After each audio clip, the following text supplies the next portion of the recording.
지금부터 제가 하는 얘기를 잘 들으시면 월 최하 600만 원에서부터, 최고는 정해져 있지 않습니다만은, 제가 30년 이상 하면서 최고로 많이 벌어봤던 것은 무슨 업을 한다거나 뭐 이게 아니고, 사업자를 가지고 한 게 아니고 내 몸 하나로 벌 수 있는 최고로 많이 벌었던 금액이 한 3,500 정도 되는 것 같습니다, 월.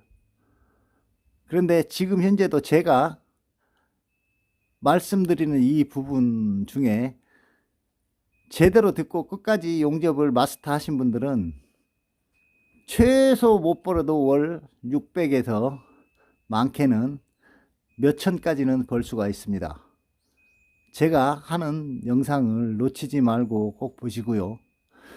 그리고 용접을 함에 있어서 내가 단가가 높게 받고 돈을 많이 벌 수 있는 이유 중 하나는 인성입니다. 인성.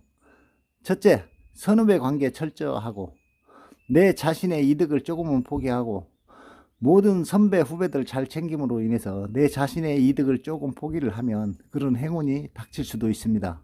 월 몇천씩 벌 수 있는 행운이. 그렇지만 제가 몇천 벌었다고 해서 모든 사람이 다 똑같이 벌 수는 없습니다. 그러나 제가 이 얘기하는 일 부분을 마스터를 하셨다면 기본적으로 벌을 수 있는 건 월 600은 무난하게 벌 수 있습니다. 자, 그럼 지금부터 600만 원을 버는 걸로 생각을 하시고 시작을 하시면 되겠습니다. 시간이 다소 걸릴 수도 있겠지만 한번 도전해 보십시오.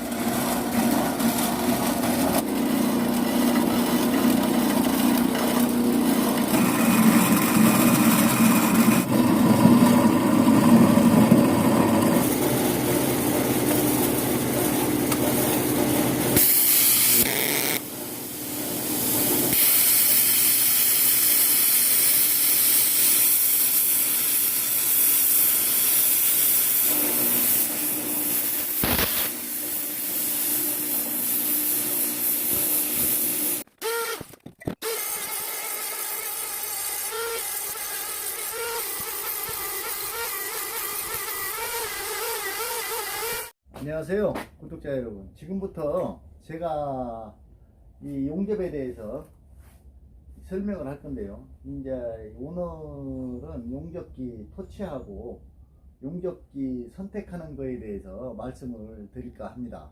자, 그러면은 그러기 이전에 제가 먼저 제 이력을 먼저 소개하는 게 예인 것 같아서 제 먼저 이력을 소개하겠습니다.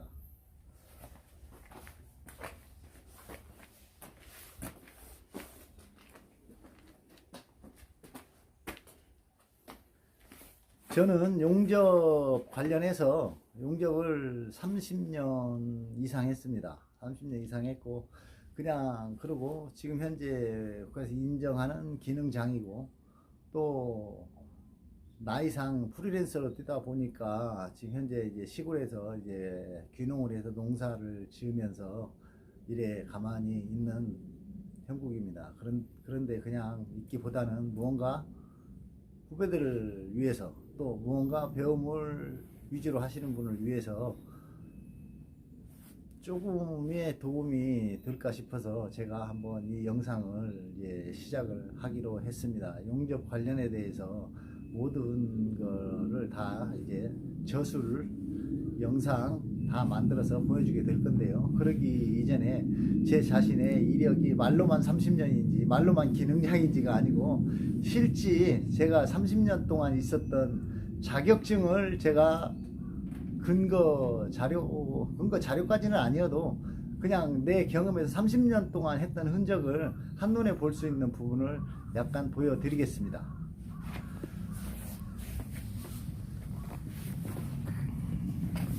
지금 저 앞에 보이는 것이 자격증입니다. 저 앞에 보이는 자격증이 넣다 보니까 한 60개가 약간 60개 정도 되는 것 같습니다. 60개 정도 되는데 더 이상 붙일 곳이 없어서 이렇게 요만큼을 또 가지고 있습니다.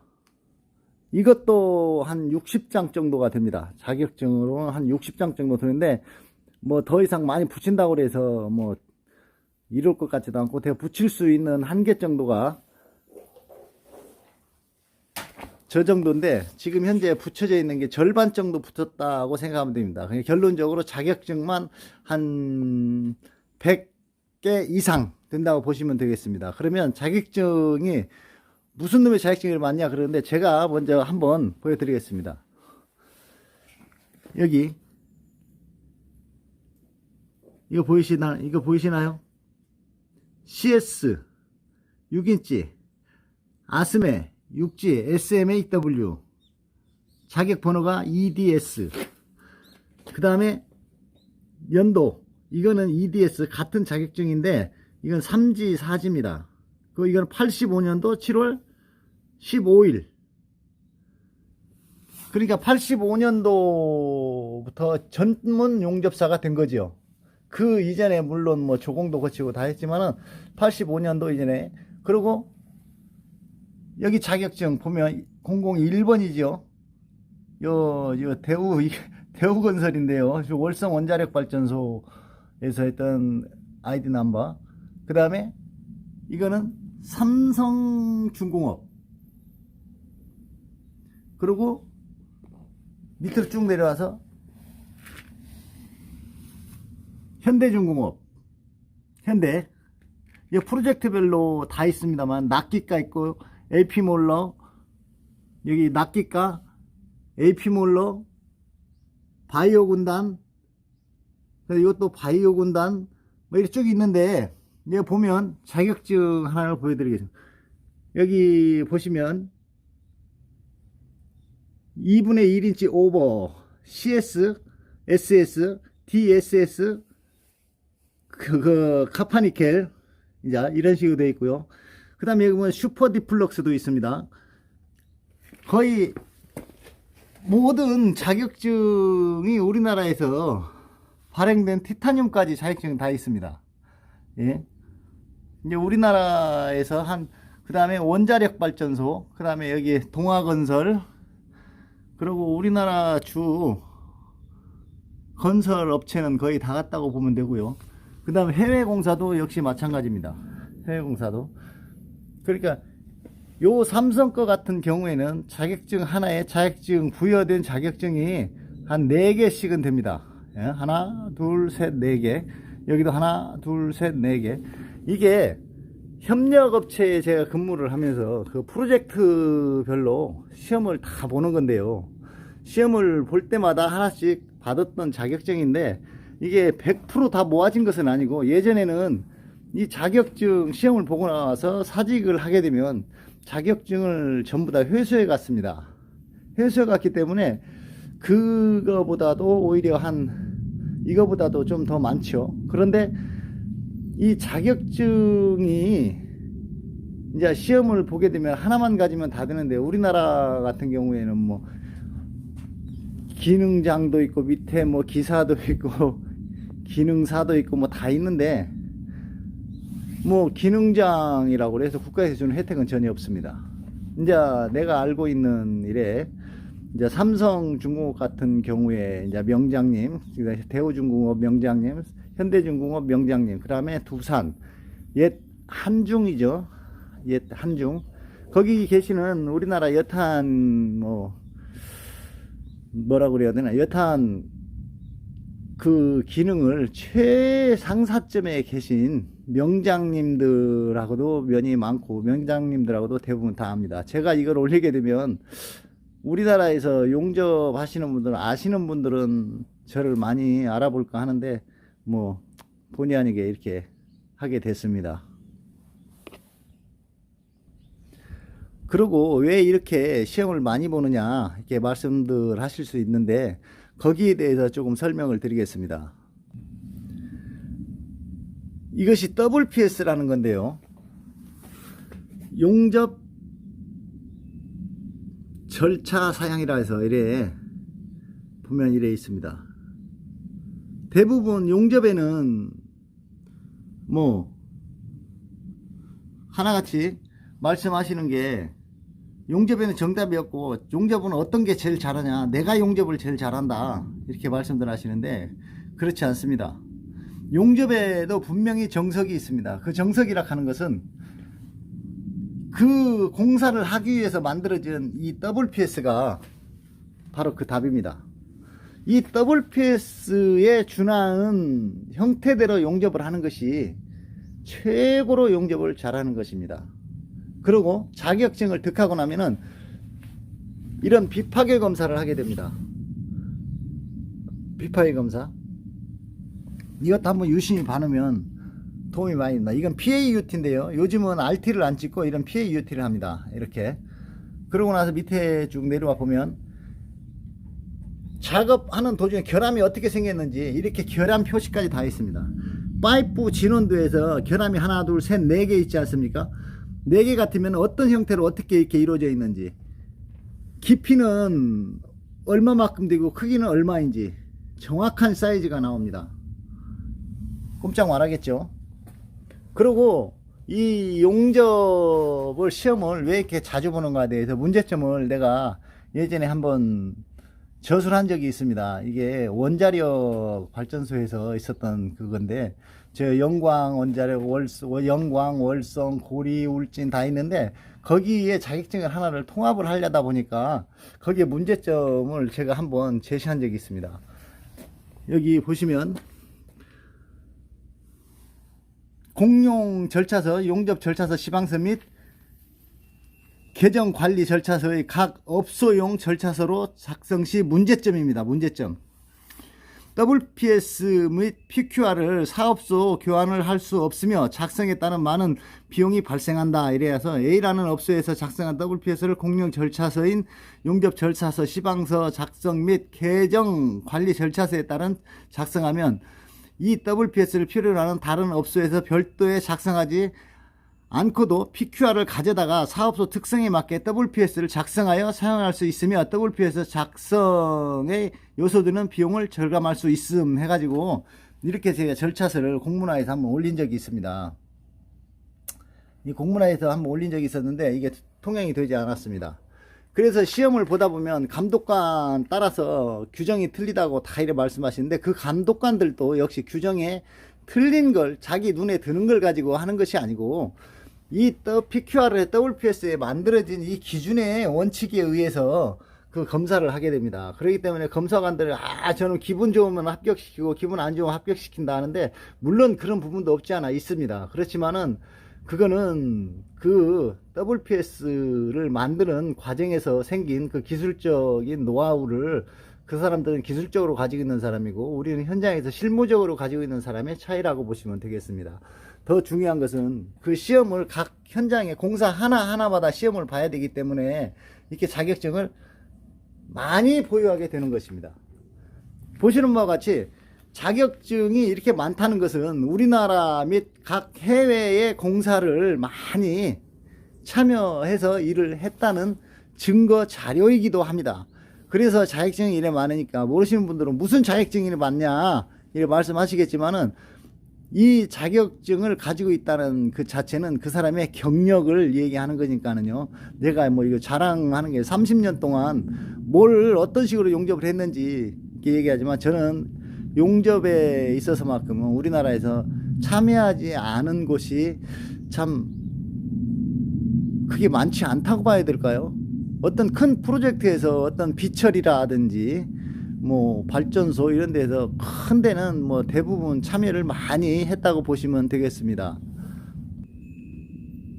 그리고 해외도 여권을 4권 썼습니다. 그러면 어느 정도인지 좀 아시겠죠? 여권의 장수를 빼곡히 채웠습니다. 그것까지 뭐 보여드리고 싶지만 시간 관계상. 그리고 지금 여기 용접기가 3대가 있습니다. 용접기가 3대가 있는데 저기 DM500이라고 써 있는 것은 저 인버터 용접기 500A, 그 다음에 중간에 있는 것이 플러즈마, 그 다음에 옆에 있는 것이 저거 티그, 일반 티그하고 아크를 할 수 있는 1.5kg 짜리, 한 3kg 정도 되겠네요. 3kg 정도가 되는 용접기입니다. 근데 이 용접기 선택도 굉장히 중요합니다. 그래서 용접기 선택을 먼저 말씀드리겠습니다. 전문용으로 사용할 것 같으면은 저 500짜리 저거를 샵장 같은 데서 사용을 하셔야 되고요. 그 다음에 비철을 절단하는 데는 저 플라즈마가 있어야 되고, 일반 아크 용접은 저 정도 크기만 가져도 시골에서는 충분히 있습니다. 근데 여기서 빠진 용접기는 CO2 용접기하고, 그 다음에 예전에 쓰던 DC 용접기 덩치 큰 게 있습니다. 아크 용접할 때는 그걸로 하면 굉장히 좋습니다. 그러면 지금부터 용접기 종류에 대해서 한번, 용접 토치 종류에 대해서 한번 설명드리겠습니다. 지금 제일 먼저 이 아크 용접기입니다. 이거 누구나 다 아시죠? 그 다음에 우리가 쓰는 일반 티그 용접기 토치, 그 다음에 플라즈마, 그 다음에 이것도 일반 티그 토치인데요. 요거는 스몰 토치입니다. 보통 작은 튜브 같은 거 용접을 할 때 쓰는 스몰 토치이고요. 그리고 이전에 우리나라에서 지금 이 용접기, 이 용접기 이걸 토치를 우리나라에서 개발을 했습니다. 이 원테크, 이 황 사장님이 고생도 많이 한 사람입니다. 이분이 그 전에 우리 용접할 때 와서 영업하느라고 추워서 덜덜 떨고 자기가 한 거에 대해 책임진다고 집까지 팔아가지고 할 정도로 의리도 강한 양반입니다. 이 사람이 하기 전까지는 이 웰딩 그래프트, 요 웰딩 그래프트, 이 토치가 한 벌에 40만원씩 같은 토치입니다. 90년대 초 80년대부터 90년대 사이에 10년 정도 그 세력을 유지를 했었는데요. 그 당시 이 토치 한 세트라면 이렇게 달려있는 걸 얘기합니다. 이렇게 한 세트 달려있는 거 한 벌에 그때 당시 40만원 같습니다. 한 달 월급이, 이 토치 한 벌이 한 달 월급이었습니다, 당시에. 그런데 지금 보면은 이 원테크 황 사장님이 이거 개발을 하고 세라믹도 개발하고 이제 전 세계 이 웰딩 그래프트하고 싸움을 해서 이기기도 했습니다. 뭐 특허침해 했었는데 그 특허침해 한 거는 아니다, 이래 돼가지고 지금 그 황 사장님 같은 경우에는 울산에서 이거 스몰 토치라든지 모든 토치를 우리나라에서 진짜 명망 있는 사람이 됐습니다. 이분도 역시 용접사 출신입니다. 그리고 용접사 출신들 중에 몇백억에서 몇천억까지 번 분들도 많이 계십니다. 근데 손으로 해서 이렇게 번 사람은 그렇게 많지는 않고요. 이제 용접을 하다 보면은 신임이 두터워져서 업을 하게 됩니다. 업을 하다가 뭐 저도 망해먹고 뭐 하여튼 했습니다만, 그래도 지금 현재 뭐 남부럽지 않을 정도는 삽니다. 그러면은 여기서 주요 사용되는 부분을 말씀드리죠. 그거 4인치 그라인더, 이 4인치 그라인더, 요거는 텅스텐을 갈 때 쓰는 초경이라 하는 그 디스크판인데요. 이 디스크판은 이거 그라인더 휠이라고 보시면 되겠습니다. 이거는 텅스텐을 갈 때 씁니다. 그 다음에 이 에어 그라인더, 지금 요 같은 경우에는 이제 큰 거, 그 다음에 이거는 작은 거, 휠이 작은 걸 끼울 수 있죠. 그 다음에 90도 앵글 그라인더, 그 다음에 이거 펜슬 그라인더, 치과 의사들이 쓰는 거하고 비슷하게 생겼죠. 그 다음에 거울 용접할 때 쓰는 요거 이제 거울 용접을 하게 되면 아무도 붙어야 되지 않습니까? 이게 붙습니다, 아무데나. 그럼 이 거울을 상태로 해서 쳐다보면서 용접을 하게 되는 거고요. 그 다음에 텅스텐, 이렇게 이거는 2.4파이 3.2파이. 그 다음에 그 인사이드를 볼 수 있는 이 프레시, 자석이 붙어 있죠. 이렇게 내가 원하는 위치로 방향도 100% 가능하고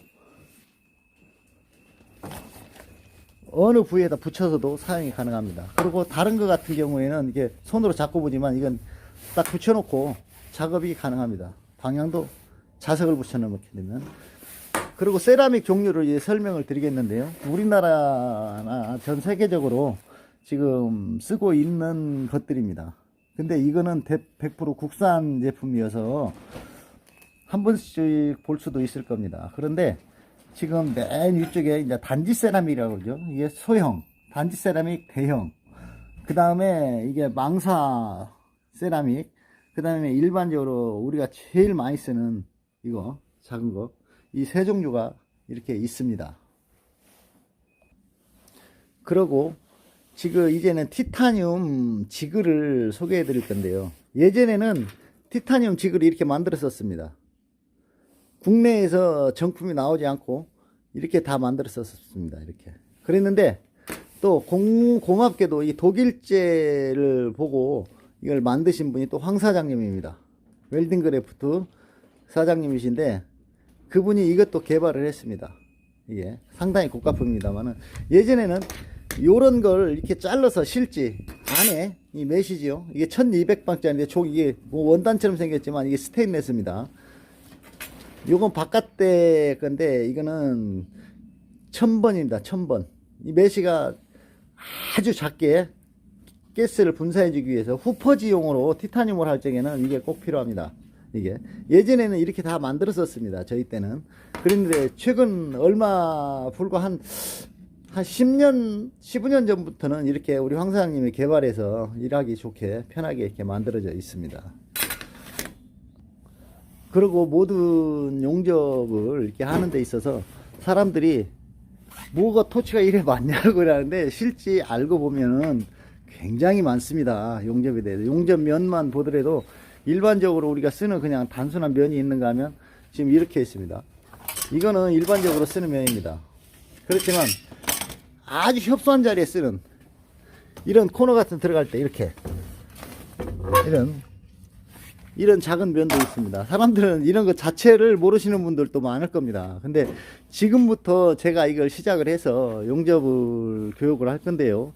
지금 용접 교육을 하는 데 있어서 필요한 부자재 자재들이 지금 1차 가공은 이렇게 해 놨습니다.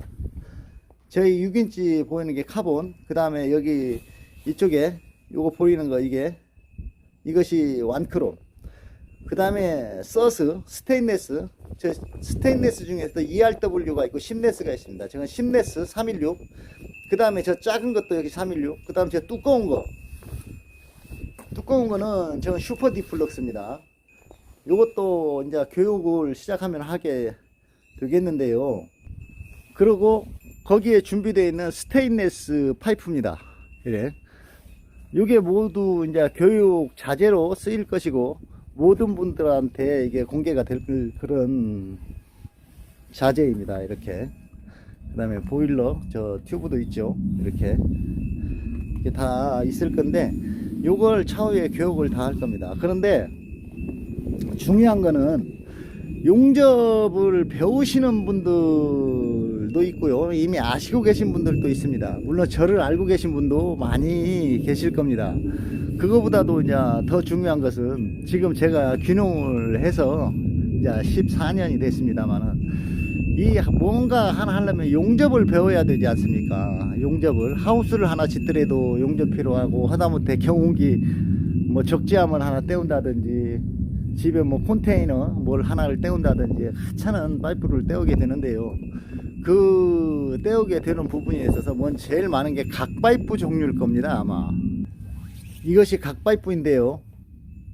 이 각파이프에서 하우스 파이프 이런 일반적으로 쓰는 거에 대해서 오늘은 최고로 많이 쓰고 처음 용접 접하시는 분들을 진짜 처음 접하시는 분들을 위해서 시골에서 누구나 다 할 수 있는 용접하는 방법을 오늘은 교육을 하겠습니다. 지금부터 용접, 이제 일반 잡철 용접입니다. 그 시골에서 쓸 수 있는 용접기를 하나 말씀드리는데 이거만 가져도 이게 티그하고 아크하고 겸용인데요. 이 용접기 가격은 뭐 그리 비싸지 않습니다. 그리고 시골에서 쓰시는 분들이 CO2 용접기 요즘은 가스 안 들어가고 쓰는 게 있는데요. 그런 것도 많이 선호를 하는데 그거는 용접을 계속 하는 사람들이 필요로 한 것이지 저희들처럼 이렇게 잠시 잠깐 하는 용접에서는 CO2 용접기를 절대 권유하지 않습니다. 왜냐하면 CO2 용접기는 와이어 자체 보관 상태도 많이 힘들고 또 그 피다라는 그 건 안에 녹이 나게 되면은 잘 보관하지 못하게 되면 그 안에 와이어를 매 갈아야 되는 그런 현상이 생기고 녹이 발생하기 때문에 CO2 용접기는 그냥 권유를 하지 않습니다. 그래서 가능하면 이 아크 기본적인 용접기를 추천합니다. 그리고 용접봉이 우리가 일반적으로 쓰는 용접기가 세 종류가 있는데요. 여기 보면 CR13이라는 게 있고요. 그 다음에 LC300이라는 게 있고 CS200이라는 게 있습니다. 근데 저희가 시골에서 쓰는 용접봉은 CS봉, 이게 맞습니다. 이게 CS가 CR300 같은 경우에는 어떤 데 쓰냐면은 이런 도금이 되어 있지 않은 이런 경기 박혔던 이런 녹이 탱탱 나고 이런 어떤 도금 처리가 되지 않은 데에서 사용하는 용접봉이 CR봉입니다. 그렇지만 이 CS봉은 일미나이트계로서 거의 전 용접봉을 전 자세에 다 사용할 수가 있고요. 이 용접봉은 그리고 비철을 제외하고는 전부 다 사용이 가능합니다. 그렇지만 CR봉 같은 경우에는 사용을 하기는 하지만 일반 도금이 안 된 것만 사용한다는 걸 아시고, 비드가 좋기는 깨끗해 보이기는 CR봉이 깨끗해 보일 수 있지만 실제 우리가 농촌에서 사용하는 어떤 용도에 맞는 용접봉은 이 CS봉이라는 거 잊지 마시고요. L 시락하는 것은 저수수계여서 A106 정도 게 저수수계 이제 파이프 종류를 이제 그런 철판 종류를 떼우는 것이지요. 일반적으로 쓰는 용접봉이 아닙니다. 그러니까 지금 일반적으로 쓰는 용접봉 두 가지 중에 일반 우리가 잡철물을 쓰고 습기 같은 데도 굉장히 강한 용접봉이, 습기가 진구돼서 쓸 수 있는 용접봉이 이 CS봉이라는 걸 잊지 마세요. 그리고 이제부터 이 갈바 이걸 떼어서 보여드리겠는데요. 1차 시골에서 이런 걸 많이 시행을 합니다. 이런 걸 많이 떼우는데요. 이 같은 경우에 용접봉을 할 때 모든 사람들이 용접을 할 때 용접을 가운데다 짓습니다. 가운데다 이렇게 이 가운데다 짓으면 위에는 빵꾸가 나버립니다. 그냥 아크 그 적정 전류가 맞아도 위에가 구멍이 나게 되는데요. 그냥 이게 없다고 생각을 하시고 바닥에 떼온다 셈 치고 이렇게 떼어 보시면 그 간접열에 의해서 이 부위는 붙게 되어 있습니다. 이렇게 바닥으로. 그러면 지금부터 제가 한번 보여드리겠습니다.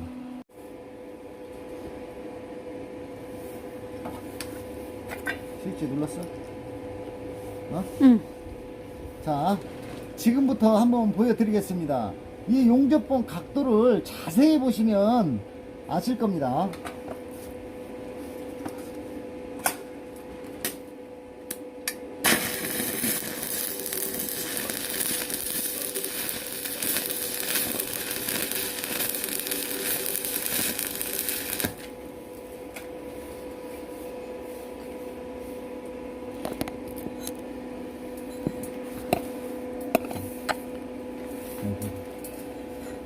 자, 보셨습니까?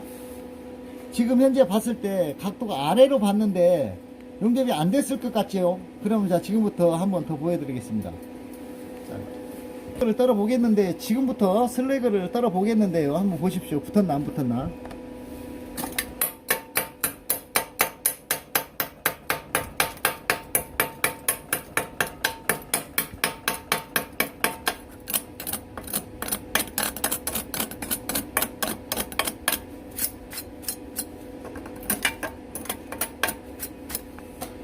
다 붙었지요? 근데 요거를 각도를 중앙으로 놓고 한번 떼어 보겠습니다. 어떤 형상이 생기는지 또 잘 봐주십시오.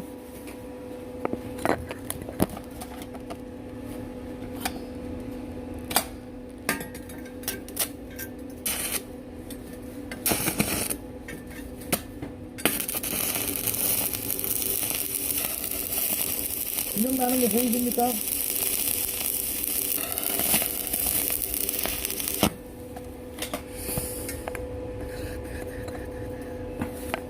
자, 이 똥을 떨지 않아도 이 균형 난 게 보이시죠? 이렇게. 그래서 지금 이 같은 경우 그래 됐는데, 다시 한번 균형이 나지 않는 상태로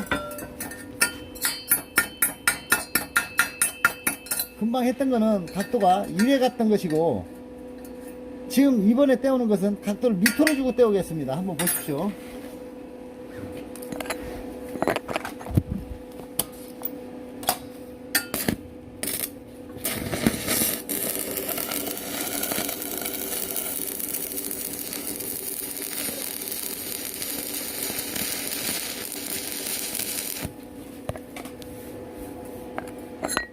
어떻습니까?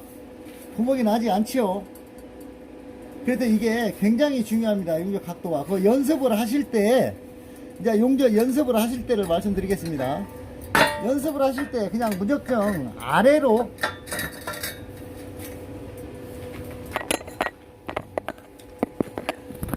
지금 용접을 하실 때, 연습을 하실 때 이런 용접을 연습하십시오.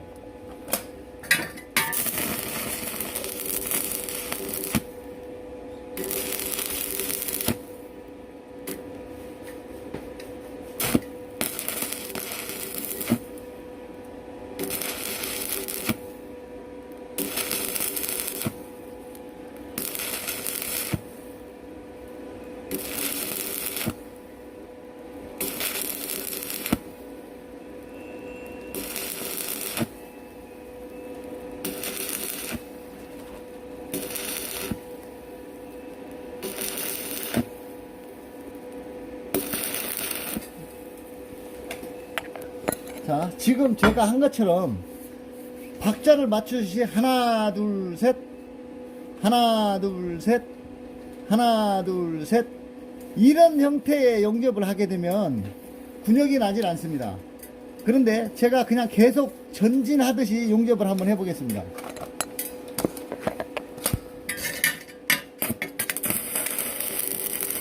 처음에는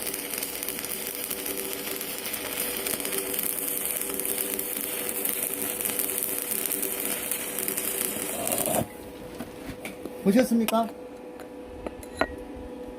이렇게 계속 진행되는 이별량으로 인해서 열이 계속 증폭되기 때문에 군역이 나서 내려앉게 됩니다. 그래서 시골에서 용접할 때는 다시 한번 보여드리겠습니다. 시골에서 모든 용접을 할 때 이 연습만 하시면 됩니다.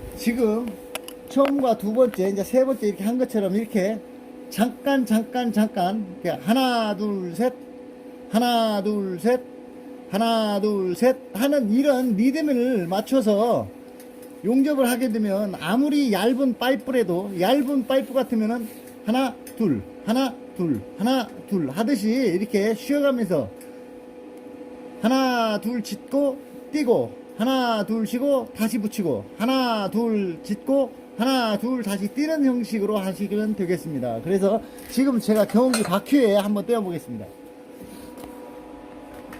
지금 대원 이런 건 물론 떼올 일이 없겠지만 요 같은 경우도 마찬가지입니다. 모재가 두껍기 때문에 이쪽 두꺼운 모재에다 대고 아크를 형성합니다. 여기에다가 아크를 형성하는 것이 아니고 이 두꺼운 모재에다가 합니다.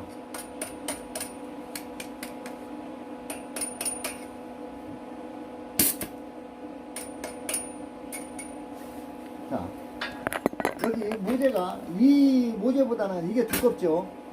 이게 두꺼운데 이 모재에다가도 역시 여기다가 아크 발생을 시키는 것이 아니고 여기다가 발생을 시킵니다. 아크를. 자, 한번 봐주십시오.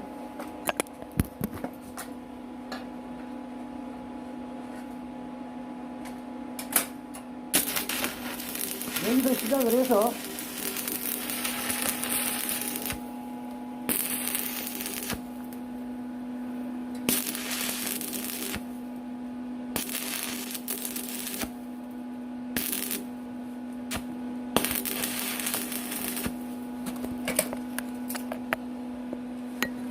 보셨습니까?